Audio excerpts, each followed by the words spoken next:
year 691, the Emperor Justinian II, he convoked a council. It's called the Council of Trullo, Trullo. That's the name of the Emperor's Hall in Constantinople where the council was held. The ostensible purpose of the council was to complete the work of the Sixth Ecumenical Council in Constantinople III. This, however, the Pope did not convoke this. It was a meeting or a council of the Eastern bishops only, and it was basically anti-Roman in its aims. So it dealt with a lot of different issues concerning different things, including some anti-Roman legislation. But faced with widespread disobedience, the council mitigated the discipline in some areas and it enforced it in others with respect to priests.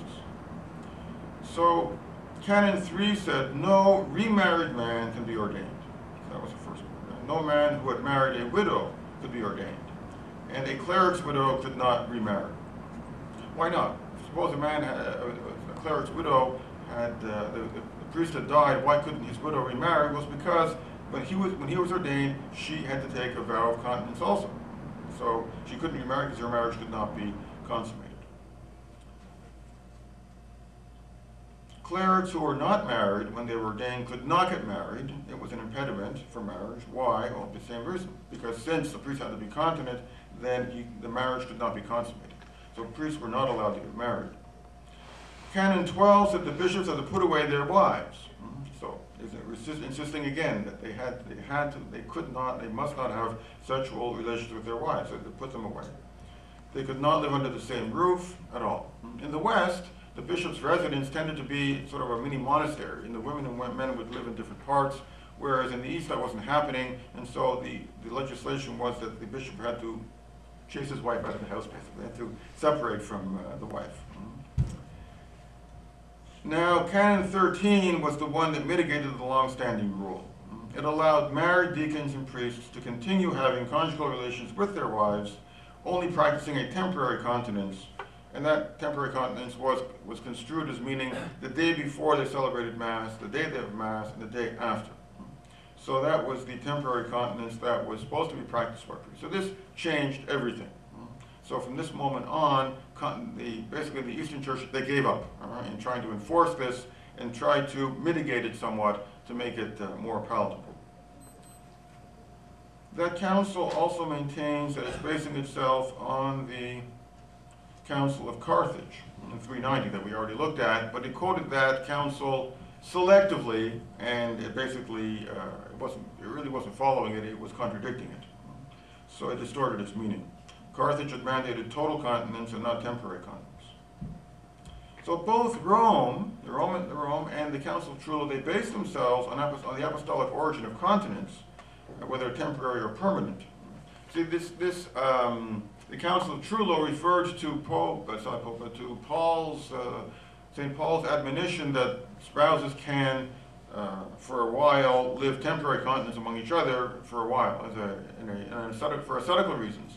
And they put this to the priests. They applied this to the priests. It wasn't meant for the priests. It was meant for the laity. And the priests were to remain totally continent. So it used that to justify its mitigation of the discipline. Now, what happened was this. When canon law was codified around the year 1140 by Gratian, he took all the different canons. It was a mess of things. He wanted to codify it, put it all together. He accepted the canons of Trullo as being authentic. He presumed that they had been ratified by the Pope. He thought they had been, and he presumed that the Western law of celibacy that was then in force had been initiated at a later date. So that's where the real issue comes in. That's why everyone thinks, well, the ancient discipline was married priests, and Rome started this thing of celibacy at a later date, when it's just the opposite. And continence was the rule on both sides, and it was the East and the Council of Trullo that changed the discipline. So since he was the authority, and Gratian is the great authority of canon law, he's the first codifier of canon law, others followed him blindly, presuming that the Western practice of complete continence was of ecclesiastical origin only, and it was at a later date. The letter in council of 1139 made holy orders an invalidating impediment for marriage. See, up until that time, even though they were not supposed to get married, priests were still getting married. So at this point, it issues a decree saying that priests, even if they try to get married, it's not a true marriage, so it's invalid. And de facto, from that moment on, the church ceases to ordain married men. So from 1139 on, with very few exceptions, the church, the Catholic Church in the West, stopped ordaining married people. It was not a law, and that's not what the council said, but in fact that's a practice that was initiated from that time on.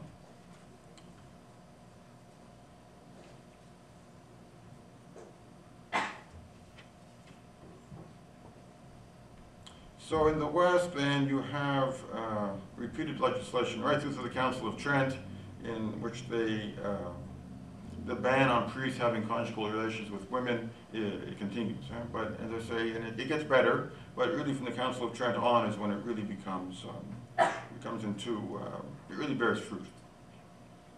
Now, Trullo, this council of this sort of rubber council, it had serious consequences. And by allowing married priests to have a conjugal relations with their wives, it sort of created a rupture between the prohibition of clerical marriage and the reason for it. I mean, the reason a priest couldn't get married was because he had to live continent, so the marriage couldn't be consummated. So you can't get married. But now, if you can have conjugal relations with his wife, why can't he get married? And they really had no good reason for that. I mean, there was no reason for to stop that. So faced with this immorality among the clergy, the East made the next logical move. In the East, before being ordained, a priest had to choose either to marry or to join a religious order. So this, from the 9th, 8th, 9th century on, this becomes the case. So people, if you're going to get married, if you're going to get ordained, you have to choose either to get married or to join a religious order. And those who wanted to remain celibate but didn't feel that they had a religious vocation ended up in religious orders anyway. So you ended up with a lot of people who were in monasteries but didn't have a vocation to religious life, but yes, to the priesthood. And this had an effect on the religious orders, basically of decline in the spirit of the religious orders. And it also led to a two-tier system then. Since the bishops had to be celibate, in the East they still had to be celibate. The priests didn't, but the bishops did. So they had to be monks. So all the bishops were chosen from among the monks. The rural clergy were married. It was expected that their children would become clergy as well. So you have a two-tier system. You have the religious orders, the bishops come from them, you have the educated ones, you have the clergy, the married clergy, and they can never become bishops because they're married. Widowers, when their wives died, they were obliged to become monks or to leave the ministry. So they had to make that choice as well.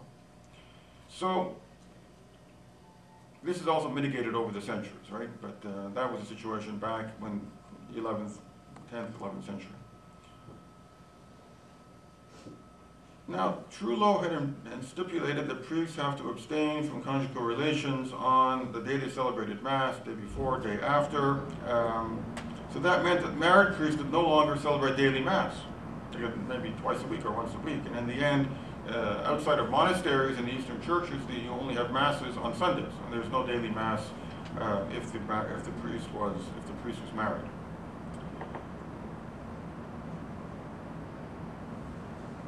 But it also undermined the notion of priesthood. And if you stop and think about it for a minute, the priest was continent because of his total consecration to God. A priest was a priest all the time, right? He was married to the church, he was consecrated body and soul to God, he was engaged in the work of God continuously and uninterruptedly. With this new legislation in the East, the priesthood becomes something functional rather than ontological. He's a priest when he's celebrating Mass, but at the other moments he's a married man and engaged more in other things. So it changes in some ways the notion of the priesthood, especially of those married priests. It's almost as though they're there to say Mass, but apart from that, they're not acting as priests.